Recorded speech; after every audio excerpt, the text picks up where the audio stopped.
Welcome to the Free Idea Podcast. Today's lesson is less is more. Buddha says that pain is in the desire. The more we desire, the more pain we will be in. The one way to be happy, according to him, is to eliminate desire. Once doing that, you eliminate the pain. Now, it's also an impossible task because when you want to eliminate desire, you are wanting to eliminate desire. So in other words, you are desiring to eliminate desire, which is impossible, and that's the point. An endless thing that you'll never get out of. However, you can definitely try to reduce your desires. Things that you want that you don't really need and you can do without, then do without. If you need a new phone, but yours works and is perfect, it's not the fanciest, but it works and it does the job, then eliminate the desire to get a new phone. Same thing, do that with makeups, Xbox, and whatever other consoles and technology that you may need, including cars. Now, life is pain, and that is very obvious. You've heard it before, you heard it many times, and a lot of philosophers say it in the same way every day. Including religions. But there's philosophers that say happiness is running from physical pain or having convenience. Of course, you can run from physical pain as much as you can. However, once you are out of pain, the smallest thing becomes painful because you're not used to pain. And the reverse is possible. When you have a lot of pain every day, and something happens to you that is minimal, you won't even feel it.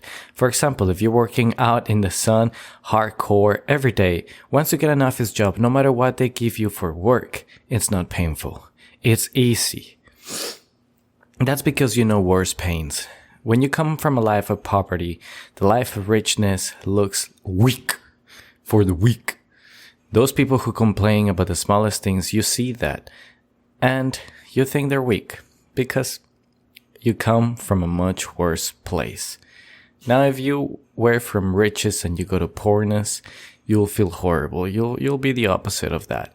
You'll feel all the pain crumbling down into you. The world is destroyed, depression, blah, blah, blah, blah, blah, blah. World is ending. Also, minimalism is less. The less you have, the less problems you have.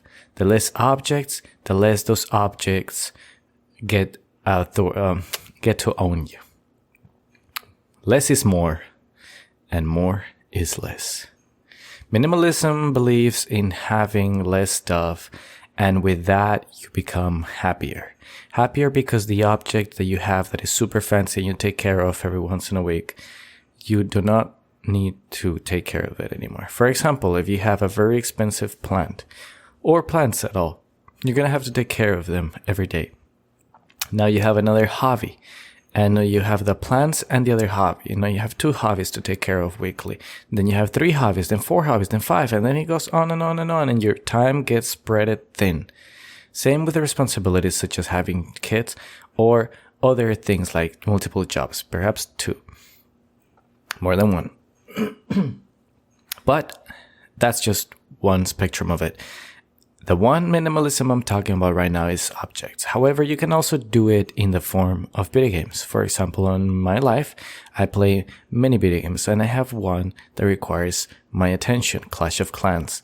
It uses a lot of resources, and it asks for my time every once in a while. It's completely useless, it's fun, so I do it. But it does not benefit my life, and quitting this would free up space in my day. However, once freeing up space in my life, I would have a vacuum to fill, and that vacuum will be filled by other nonsense stuff, such as watching YouTube videos or short videos on Facebook, or just opening my phone and turning it off. Once you free up your time will be slow and painful. You need to free it up with something else, which brings me to the next topic. You are the slave of your habits, no matter if they're good or bad, you're a slave. So you better start making some good habits and become slave to them. Because between the good and bad, I prefer the good. Some of those good habits could be exercising, could be reading books, watching movies instead of YouTube, instead of playing games, be with your family and talk to them, or talk to friends or hang out more. Whatever boats your boat. And that is the lesson of today. Thank you.